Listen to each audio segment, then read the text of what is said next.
the far north of Florida, which means that I'm on Amelia Island, measuring 13 miles by 2, the same size and shape as Manhattan, but rather more relaxing.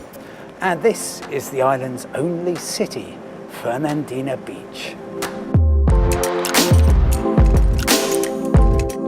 I'm 350 miles up the Atlantic coast from Miami on an island where explorer Jean Ribault first planted the French flag in 1562. Time to meet the locals in the local where millionaires, smugglers and pirates have all raised a glass. The Palace Saloon is the oldest in Florida. It's been serving continuously since 1903. Now, you might wonder, what about Prohibition in the 1920s when alcohol was banned? Well, officially, they were serving only ice cream. Anyway, today, the barman is an interesting character called Johnny Miller. He's also the city's mayor.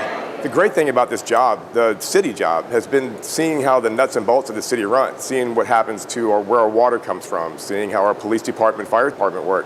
Fort Clinch State Park is one of the best state parks in the state of Florida. You know, their motto is the real Florida. And when you go to these state parks, you really see what Florida would look like if you just let Florida be Florida. And Fort Clinch is a great example of that. Well, if the mayor says go there,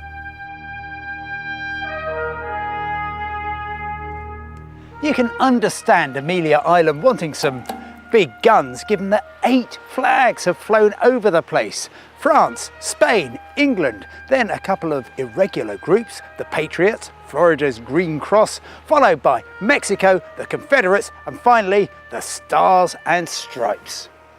And to get in touch with natural Florida, just rent a bike from the Fort Clinch Visitor Centre and set off to ride through this maritime forest canopy.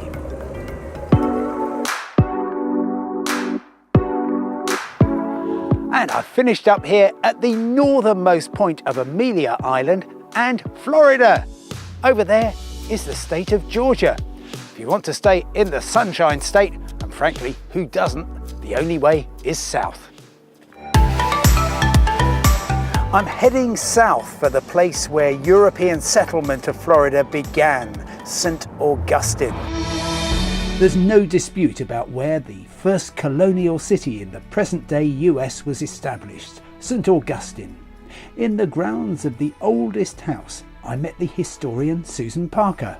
The significance of St. Augustine is that it is the oldest European settled city in the continental United States. It was settled, 2 generations before the British settlements of Jamestown and Plymouth. So the children that came ashore with the Spaniards, Pedro Menendez and everyone else, had their own children and grandchildren by the time the Pilgrims stepped ashore at Plymouth.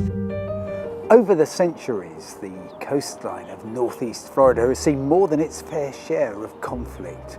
But right now, this beautiful shore is a picture of tranquility. France, Spain, England, a couple of irregular groups. Irregular isn't a word in English or any other language. Irregular.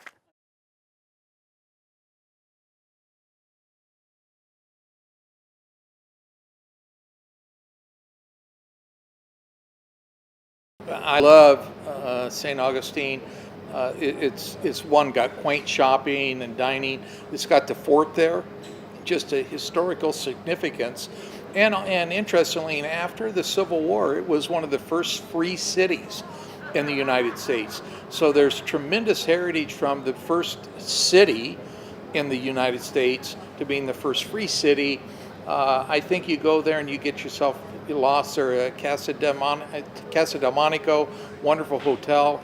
They have craft beer. It's just, you name it, they have it for you.